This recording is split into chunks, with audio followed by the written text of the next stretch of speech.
Jim Whitehurst-ek eta bere txapel gorriak euskaldune jauregia aztoratu dute. Askorentzat Steve Jobsek edo Mark Zuckerbergek baino ekarpen handiagoa egin du. Red Hat enpresako presidentea da, software librea garatzen duen enpresa garrantzitsueneko presidentea.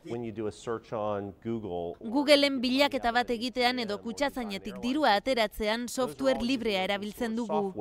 Arreta deitzen duena da doakoa den software batetik hasita bere enpresak urtean 1.200 milioi euro fakturatzen dituela. Software hori pertsonalizatu egiten dugu enpresentzat eta eguneraketak eta zerbitzu teknikoa eskaintzen dizkiegu. Horrela, 50%eraino aurreztu dezakete. Gaur egun munduko zerbitzarien 78%ik Red Haten software librearen aldaera bat erabiltzen dute. EHU Gamesa edota Euskaltel enpresaren bezeroak dira, gaurtik aurrera Bizkaiko Foru Aldundia ere bai. 6 hilabete barru teknologia irekiak 150% suposatuko dau Foru Aldundiaren aplikazioetan. Halako neurriekin herritarrak software librera hurbiltzen ditugu, oso pozik gaude kolaborazio honekin.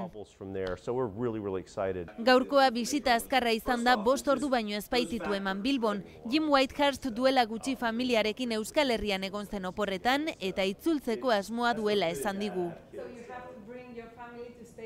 I often do. Yeah, they're in school now, so I couldn't bring them this week, but I often do bring my family because